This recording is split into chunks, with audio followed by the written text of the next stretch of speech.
Welcome to Hardly. The book is condensed into a timeline story that fully presents all the key events, their causes, developments, and processes, helping you understand the original. Today, we study together John Brooks's business adventures, 12 classic tales from the world of Wall Street in which we probe into the unpredictability of markets and the human factor that often shapes the rise and fall of corporations far more than economic models or expert predictions. John Brooks was a journalist and author, known primarily for his work as a longtime contributor to the New Yorker magazine, where he wrote articles similar to the ones talked about in Business Adventures. Don't go away. Hardly the editor will be right back with the story. In 1962, the stock market experienced a sharp fluctuation, often referred to as the Little Crash in '62. It was a time when Wall Street was booming, but within a week in May, the market tumbled unexpectedly. Traders, brokers, and investors were sent into a frenzy as the Dow Jones plummeted almost 35 points on May 28th, the largest drop since 1929. By the next day, prices had bounced back, but the damage had been done.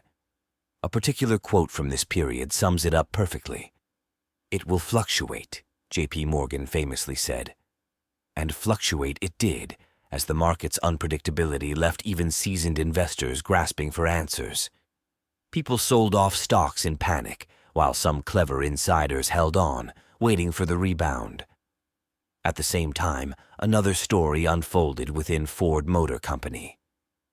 In 1955, Ford introduced the Edsel, a car they believed would dominate the mid-priced market. Named after Henry Ford's son, the Edsel was a project backed by Ford's massive investment and confidence. Despite the meticulous design and market research, the car flopped spectacularly, selling only 109,466 units over 2 years, far below expectations. It was a colossal failure for Ford, losing an estimated $350 million. The public didn't buy the car, and it became a symbol of misjudged innovation. The Ford team, from designers to executives, had poured years of work into a vehicle they thought would capture America's imagination, but the public simply wasn't interested in what they offered. Then there was the story of Texas Gulf sulfur. In 1959, a discovery of a massive ore deposit by this mining company seemed to promise riches for those involved.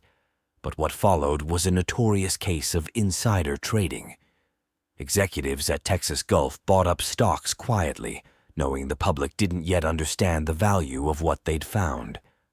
When the truth was revealed, lawsuits followed, and the moral of the story was clear.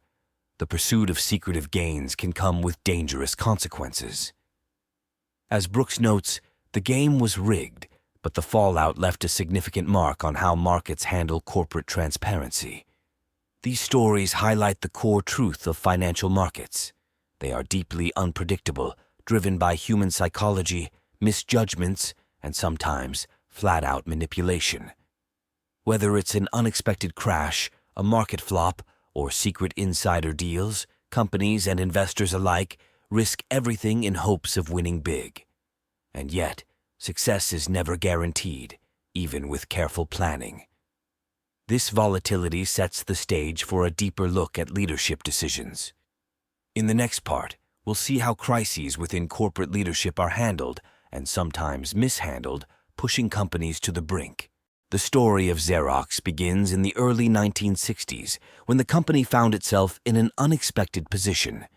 It had become the leader of a revolutionary technology, the photocopier. Chester Carlson, the man behind the innovation, couldn't have predicted the profound impact his invention would have on offices worldwide. As Xerox began to dominate, with its machines becoming an office staple, the company's leadership had to grapple with growth, competition, and maintaining their technological edge. But as the Xerox machine flooded offices across the globe, it became clear that the company wasn't just selling technology. They were selling a future. The company had created something that everyone needed but didn't know they wanted, remarked one observer of the era. Xerox leaders understood the weight of this responsibility, and their handling of it propelled the company into one of the most powerful positions in corporate America. In stark contrast, the mood in corporate boardrooms in late 1963 was anything but triumphant. After the assassination of President Kennedy on November 22, 1963, the entire country was plunged into uncertainty, and the stock market wasn't immune.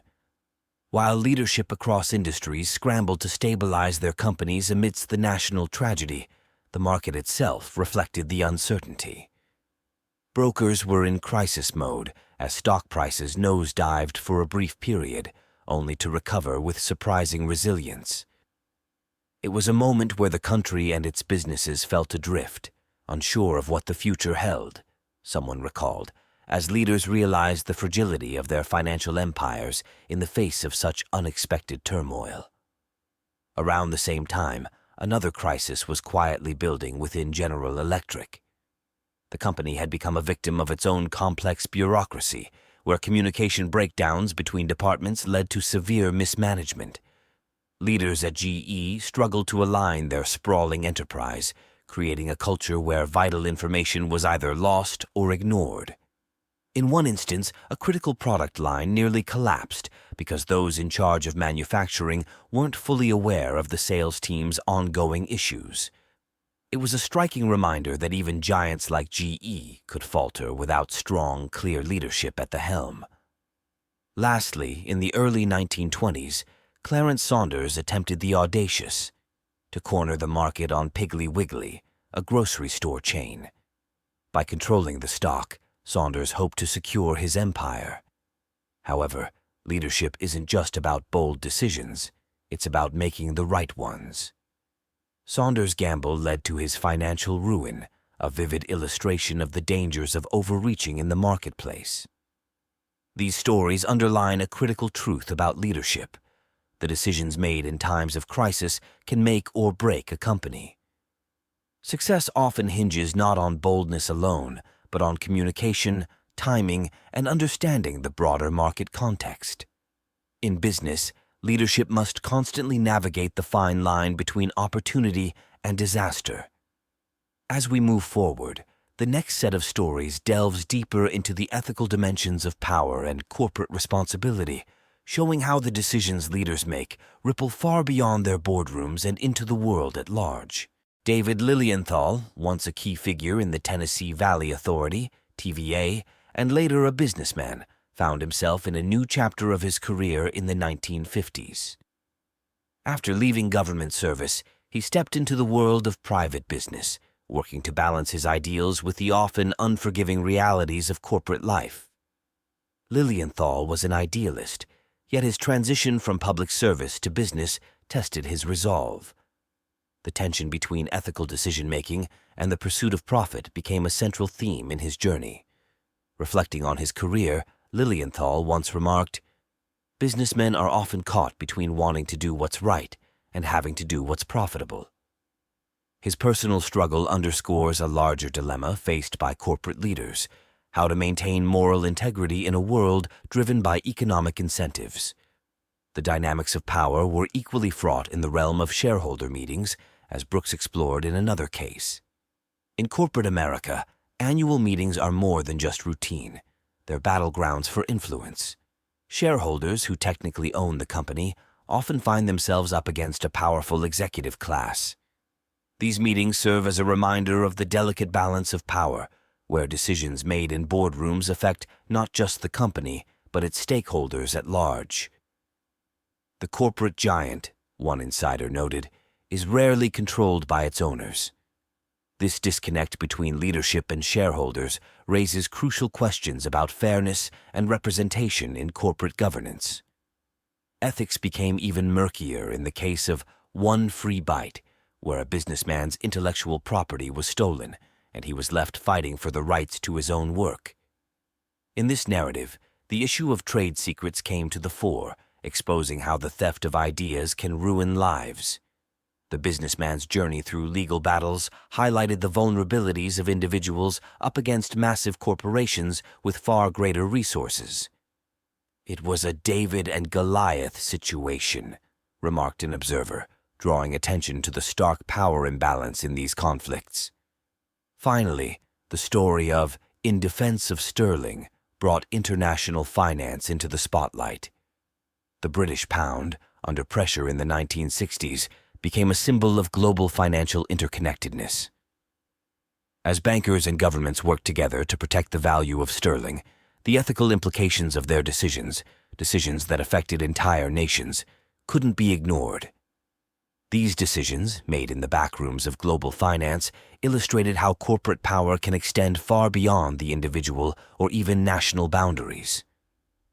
The fate of a currency, Brooks noted, is as much about politics and ethics as it is about numbers. Through these stories, it's clear that power in business is not just about control, it's about responsibility. The ethical dilemmas faced by leaders in these moments of decision reveal a recurring theme. With great power comes great responsibility, and the choices made in boardrooms echo far beyond them, impacting lives, economies, and entire nations. As we transition from these tales of corporate drama, we are left with a deeper understanding of the profound impact business decisions have on society.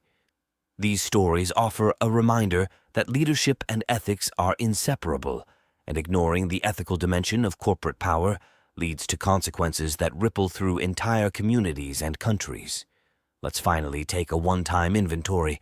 What is this 12 classic tales from the world of Wall Street to help you understand the essence of the book at once? 1. The Fluctuation, a deep dive into the 1962 stock market crash, emphasizing the unpredictability of market movements. 2.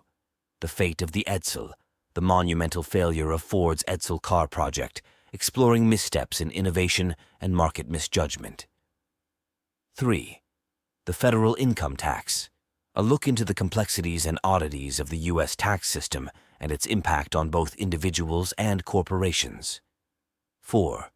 A Reasonable Amount of Time, insider trading at Texas Gulf Sulphur and the legal consequences of corporate deceit. 5. Xerox, Xerox, Xerox, Xerox. The rise of Xerox and how leadership handled the success and challenges of a revolutionary product. 6. Making the Customers Whole, the stock market's reaction to the assassination of President Kennedy and its effects on public confidence. 7. The Impacted Philosophers, how communication breakdowns within General Electric nearly led to corporate disaster. 8. The Last Great Corner, the failed attempt by Clarence Saunders to corner the stock market, leading to his personal financial ruin. 9. A Second Sort of Life, David Lilienthal's post-government career in business and his struggle to balance ethics and profit. 10. Stockholder Season, the power dynamics at corporate annual meetings where shareholders and executives clash over control. 11. One Free Bite, the legal battles around trade secrets and intellectual property theft in corporate America. 12. In Defense of Sterling, the international financial crisis involving the British pound and its broader ethical and economic implications. As the editor of Hardly, through studying these events, we can strive to create a future where ethical leadership becomes the cornerstone of corporate success, valuing long-term impact over short-term gains. Reflecting on the stories we've explored, the unpredictability of markets and the human factor remain at the forefront of these business adventures. The power of leadership, the weight of responsibility, and the ethical dilemmas faced by corporations create a narrative that is both fascinating and cautionary. One particularly striking example is the Piggly Wiggly saga, where Clarence Saunders, a visionary grocer, tried to corner the stock market in 1923. His goal was to control the shares of his own company and dominate the market. Saunders believed he could manipulate prices to protect his empire, but the plan backfired spectacularly. The New York Stock Exchange suspended trading of Piggly Wiggly stock, leaving Saunders bankrupt and his dreams shattered. A gamble that seemed so close to victory, one market insider noted, turned into an unforgettable collapse. This dramatic failure highlights the inherent risks in overestimating control in an unpredictable system, reinforcing the central theme of this book. No one is truly in control of the markets, no matter how much power they believe they wield. In the end, these stories serve as reminders that business is not just about success and numbers. It's about the people behind the decisions and the ethics that drive them. We can never fully predict the future, but we can learn from these lessons, ensuring that leadership is both responsible and mindful of the greater impact on society.